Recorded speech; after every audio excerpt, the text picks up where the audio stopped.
This is China Uncut, delivering raw, unfiltered news from China. I'm Jennifer Zhang. Tonight, youth despair over marriage, a crumbling real estate market, subway struggles, censorship woes, and a tense Tiananmen incident. Let's get started.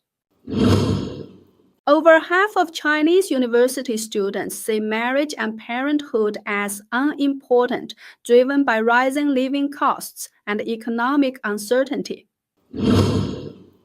A Chinese Academy of Sciences survey of 55,781 students aged 16 to 30 across 31 provinces found 51.8% view marriage as unimportant, 59.4% dismiss having children, and over 80% of female students accept marriage without kids. Conducted in 2024, this study shows low interest in love and parenting among 18 to 24-year-olds. Tencent's Guyu data reports that 70% of students live on 1,000 to 2,000 yuan, or about 140 to 280 US dollars monthly, with food consuming nearly 50% of their budgets.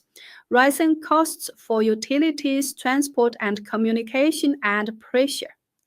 A Beijing worker told Radio Free Asia that life feels like a prison, fueling pessimism. Social media posts link this despair to the CCP's overreach. Despite government fertility incentives, young people remain skeptical, citing unaffordable housing and job scarcity.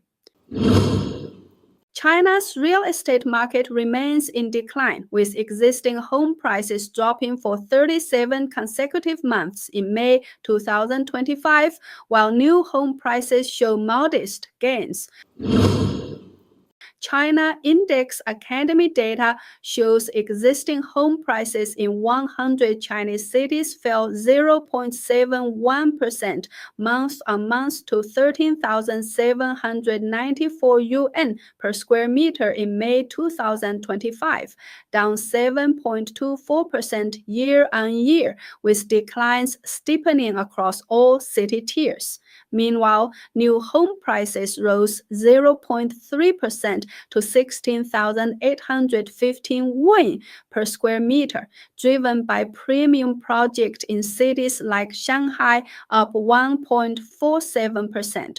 Guangzhou agent Huang Tao told a Chinese language newspaper that only a few high-end projects sell well, with 90% of 400-plus listings struggling.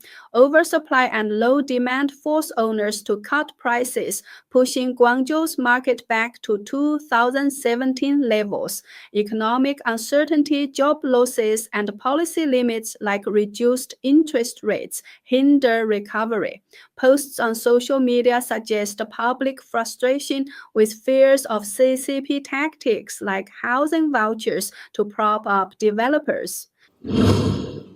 China's metro systems are drowning in debt. Cities are hiking fares and slashing services, leaving riders hot, frustrated, and angry. Subway networks across China are struggling financially. A recent report shows at least 26 cities ran losses in 2024, even after government subsidies. The biggest shock came from Shenzhen, once the most profitable metro, which lost over 33 billion yuan, or 4.65 billion US dollars last year, the largest in China's metro history. Ticket prices remain too low to cover the high cost of building and running these systems. On average, fare revenue covers just 35% of operating costs. Now, with local budgets tightening, metro operators are scrambling to save money. Kunming has raised fares for the first time in 13 years. Chongqing may soon follow. Meanwhile, cities like Foshan and Guangzhou are cutting back on lighting, air conditioning, and even shortening train hours, turning subway rides into steamy ordeals. In Foshan, even with over 2 billion yuan in government subsidies, the metro still posted losses.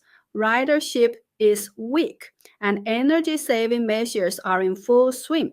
Stations now close earlier, lights are dimmed, escalators halted, and cars are often uncomfortably hot. Online, frustrated passengers are asking, can smaller cities really afford to run subways? A Chinese opera singer says his life has been upended, not for what he said, but for what he looks like.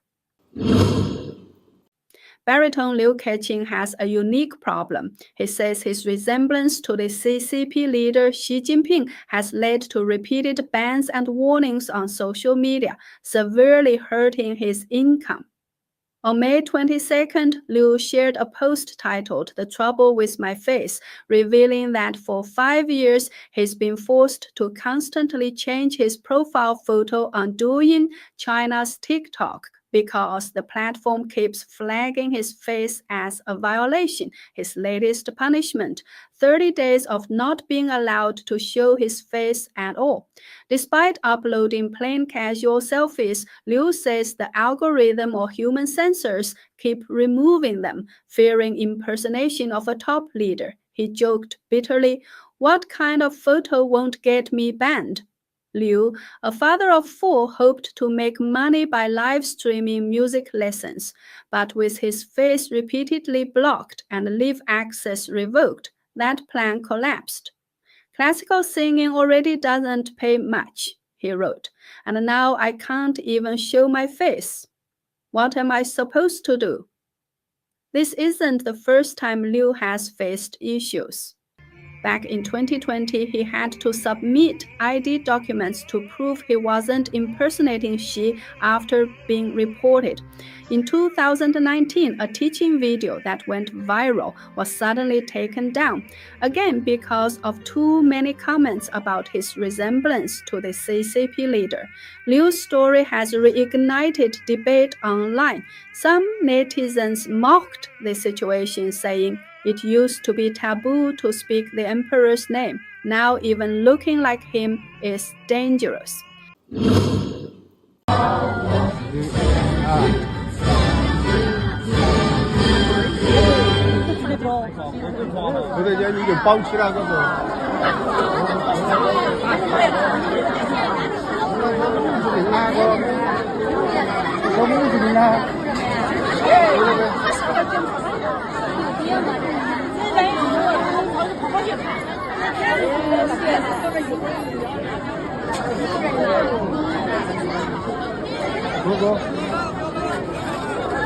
我这个要一个保期嘛，这个家。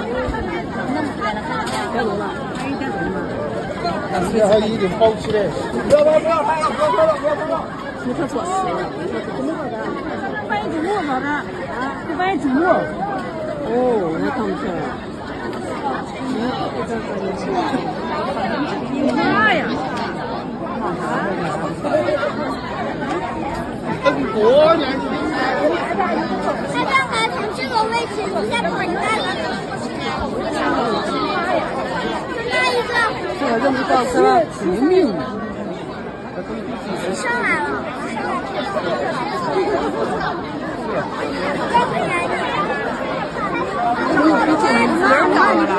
拿一下啊！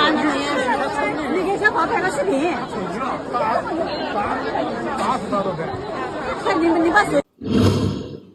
That's the unfiltered truth on China Uncut. From youth giving up on family to market declines, subway deficits, censorship absurdities, and Tiananmen unrest, we expose what others won't. Subscribe for more news and follow us on X and Ganjin World. This is Jennifer Zhang reminding you the truth matters. See you tomorrow with more raw stories.